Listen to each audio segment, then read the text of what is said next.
take notes on this sheet, and it's 1-5 day 2, however you want to title it there. We know the shifts now. Now we're going to talk about how to graph these accurately. Okay? So, my assumption is that you know how to graph y equals mx plus b accurately already. So if it's linear, you know what that looks like. Okay? Absolute value and quadratic, whereas yesterday we found our vertex and we just graphed the vertex and had the correct picture. Today, we're going to use that same information. So our first step today is to find the vertex.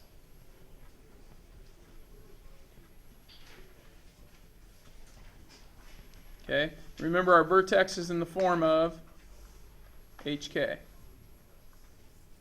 Remember, h is your x, k is your y value. Okay? So find your vertex. So those of you who need these steps, here you go. Second thing, after you find the vertex, is what will the picture look like? So, like, maybe give yourself a quick sketch. Is it that? Or is it that? If it's this, make sure it looks like a U on the bottom there. Remember, this is your absolute value of x. And this one is your x squared.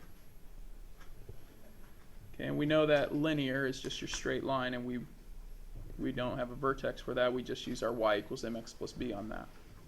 Okay?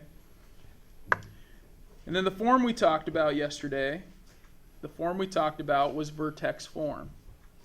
And vertex form helps us out. It tells us a few things. So in vertex form, we've got our absolute value is y equals a times x minus h, not quantity squared, but a times x minus h all plus k. And in our absolute value, our quadratic, we have, I'm going to skip some lines here because I'm going to write under this, but y equals a times the quantity x minus h, quantity squared, all plus k. So very similar forms, okay, where h and k, those are that's the center, or not your center, but your vertex of your graph. All right, so that being said, I want to graph numbers 25 and 26 off yesterday's assignment accurately. So I'll write them on here so you can follow along. So number 25, I'm going to do this accurately. That way you can put them in your notes. So we have f of x equals the absolute value of x plus 1, all plus 3. That's the first one we'll graph, and then we'll graph number 26, which is f of x equals quantity x minus 2 quantity squared, all plus 1.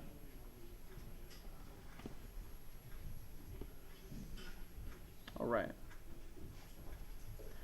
So the first thing, like I said, find hk. That's our first step. So on number 25, we're going to start with that one. I want everyone to find h and k. Go ahead and just write it off to the side. What is hk? All right, and what will your picture look like? Just a quick little sketch off to the side of your graph. Okay. Okay, volunteer for hk. Nick? Negative 1, 3. So we've got negative 1 is our h value. It's whatever makes that 0 in there. Or you can think of it as the opposite of that. Please note that x is always by itself. It doesn't have anything attached to it. That's part of vertex form. X doesn't have anything attached to it. Okay? So negative 1 and positive 3. Now how many got that? Very good. What's this picture? Is it a U or a V? A V. Good, it's a V. Okay, it's an absolute value. Starts with a V. Hey, value. Okay, negative 1 and 3. There we go. Now, absolute value are pretty easy because your A term is really your slope.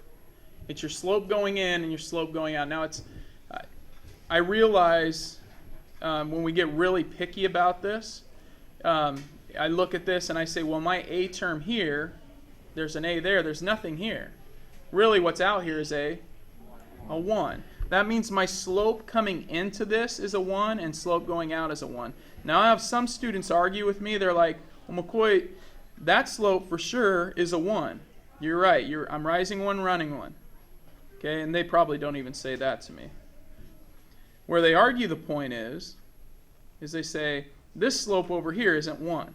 What is it? It's really sloping downward, which means it's a negative slope. But the point is, this is your slope coming out of it, and then you reflect the points over. So if you want to think you have an axis of symmetry here, and these points go over. Most students aren't too bad about just accepting that, okay, I'm going positive 1 one way and negative 1. So I'm going negative 1 coming in and positive 1 going out. Okay? But it has a slope of 1. Okay? Negative 1 coming in, positive 1 going out. And that's what it is. If that was a 2, you'd have a slope of 2 going in, or negative 2 going in and positive 2 going out. If it was a negative a term, what do you think happens to the graph? Yeah, it flips upside down, just like quadratics did. Okay? And we'll study that in more detail later on, but for now, that's what you need to do. Okay? Any questions? I don't think you're going to have any slopes other than 1 today, but next chapter we'll actually get into some more of those. Okay. Let's try number 26. I want you to list your HK value and what your picture is going to look like. Actually draw a line here so I can give myself a little room to make notes. HK and picture. Okay, wrap it up. What is your HK? Volunteer? So, Eli, what do you got? 2, 1? Chance, is that what you got? Yeah. Okay, 2, 1. So it's what makes it 0, right? 2 and 1. Volunteer, tell me what the picture is. Gabby? Yeah, it's like a U. Okay? All right, we got our parabola. So we go to 2, 1. We got our U. Now, what you learned earlier on is you do a table of values, right? We do our table. We can say, okay, if this is x and that's y, I've got my vertex. My vertex I put right here in the middle, 2, 1. I usually put a little v by it there. Okay, my vertex. Now I could pick points and put any points, and you can do this for any graphs. We could have done it for the absolute value.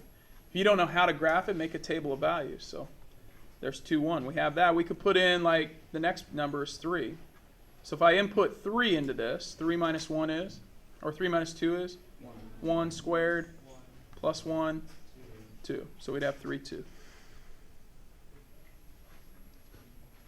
And then I put another point in, maybe like the next number after 3, maybe 4, okay? All right, and 4, we put that in, 4 minus 2 is 2 squared plus 1, 5, okay? So we put 4 in, we get 5 out, so that's 4, 1, 2, 3, 4, 5, all right. And we could keep going, I mean, we could put another one, let's go 6, just because. Or no, not 6, let's put 5. We don't want to skip numbers, that'd be crazy. Let's go 5. 5, x minus 2, so 5 minus 2, 3 squared plus 1. Okay, now I'm just going to stop there, but I think we get the point, all right? In fact, we have 4 points. Huh. All right. So if you recall from algebra, one of the things you did after you had half of your parabola is, oh man, that was really poor graphing there. Okay.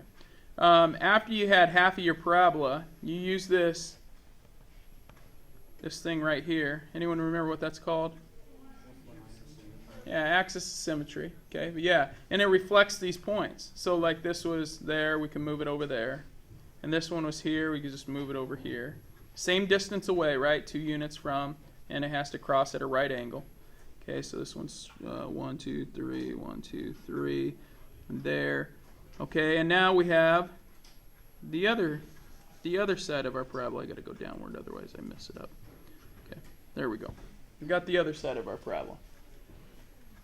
All right. And just make sure the bottom portion of your parabola looks like a U. So some students really trace this right here. They're making sure that's a U. We've got our points, and we're good. Okay? Any questions there? So if I was finishing up my table, what would go here? 1 and 2. No, it's reflection, right? So this would be 2. And 0 and 5 and -1 and 10. Okay, so we reflect. You get this symmetrical looking table here. 10, 10, 5, 5, 2, 2, and then you got your vertex. Okay. How many are with me so far? Now there's an easier way to do this using patterns. So I'm going to graph the same thing again, just because it was so fun the first time. And I'm going to use patterns to do this. Okay? So this is using your table of values.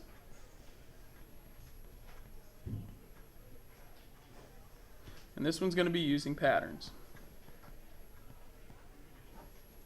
All right. So using patterns, that same equation, rewrite that. F of x equals x minus 2 quantity squared, all plus 1. All right. And we have the same vertex. We get 2, 1.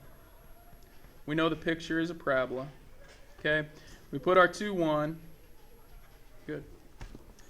The pattern, using patterns, and this is a quicker way to do it, I think, is you, from the vertex, you got to make sure this says from the vertex. You do all of this stuff from the vertex every time. Okay, from the vertex. Using patterns, you go over from the vertex and either up or down. Now in this case, are we going up or down? Is our graph going upward or downward? It's going upward. A is positive, so it's going up. Okay? What I'm going to do is I'm going to start by going over 1 unit from the vertex. Now when I went over 1 unit, actually how far was it to get to my next point in my previous graph? I went over 1 and up 1. When I went over 2, how far did I have to go up or down? Or up this case. Go over 2, up 1, 2, 3, 4. Now when I went over 3,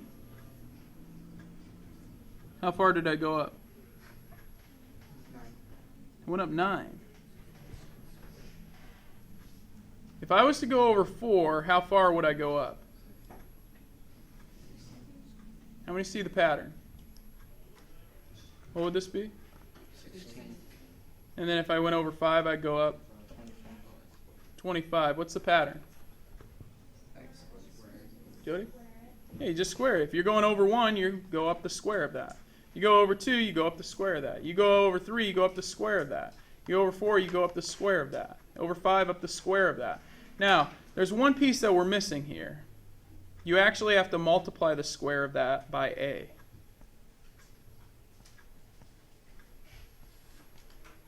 Now some of you go, well, we didn't multiply anything by a over here and it worked out. Well, what was a over here? 1. So when you multiply anything by 1, you get the original, so nothing changes. But if there was an a term, for instance, if there was a 2, you'd have to double each of those after you squared it.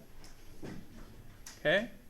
So in this case, if I go over 1, up 1, over 2, up 4, over 3, up 9, and it's that fast, I draw in my picture.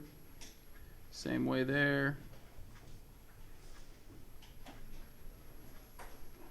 All right.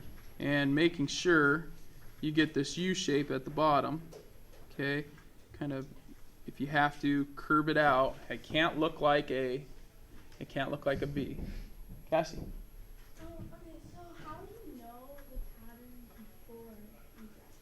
How do you know the pattern before it? The pattern never changes. This is the pattern. This will always be the pattern for a quadratic.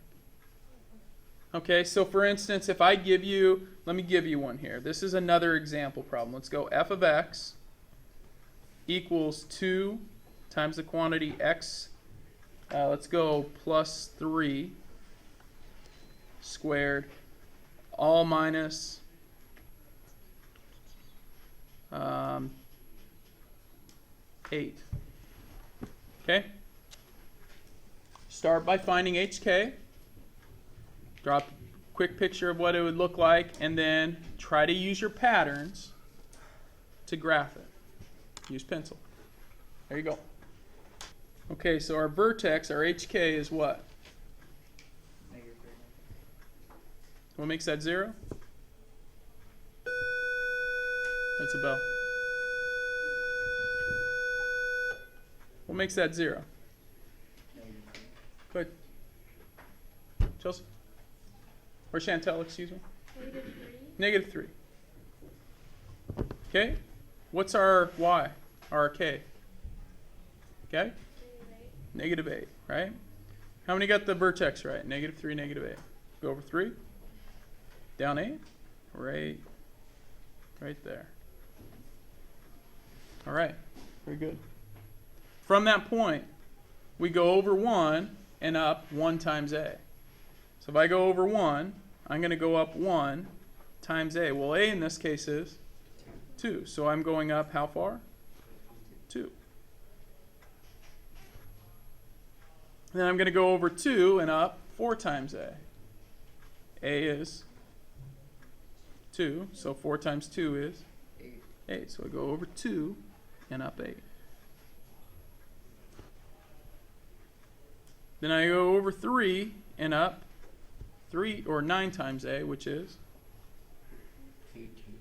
18. 9 times 2. All the way up there. And I can reflect it, or I can just go the other way, over 1 up 2, 2 up 8, and over 3 up 18.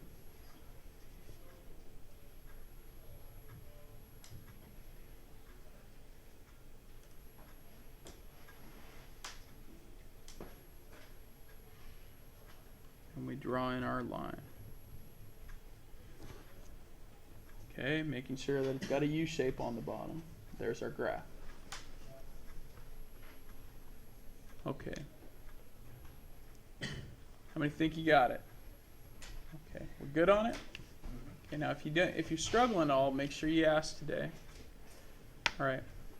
There's one little concern I have when students get to graphing these. Like if I gave you these points right here. Oops. That's probably not a good one. Let's do this one. All right. So let's say you had that, and then you had that, and then you had that, and you graphed it. And then you had these reflected. Okay, you graphed that. All right, you got your coordinates there. Notice I haven't put arrows on the end yet. Other than it being a U shape on the bottom. Okay, so now we have our U shape on the bottom. All right, some students finish and they get like happy, they're like excited, they're like, woohoo! And you just like, you're done, dude. You're like, yeah. You get all yippity skippity with it. Okay, you're like, yeah. And notice when you did that, you crossed, like you have this point, you plotted accurately on x equals there, you're good. X equals there, you're good. Well, here, you didn't plot a point, however, you crossed that line. Like your parents saying, don't cross this line, dude. You're not going to like what happens. Dude, you just crossed the line. All right? You better accurately plot a point for that x value if you are going to cross that line. If you don't, you better hope that you're really lucky because you probably missed the correct spot. I went over 1 up 1, over 1 up 4. This would actually supposed to be up here crossing at 9. And this one should have been probably crossing at 9. So I kind of almost got lucky there, kind of, except for it crossed at 8. So, okay, if you only need to have 5 points when you're graphing for me. So 1, 2, 3, 4, 5 would have been fine. If you want to add another one, that's fine. Make sure it's accurate though. Okay, how many points you need? 5. Okay, very good. You have your assignment. You have enough graph paper for it. Ready and go.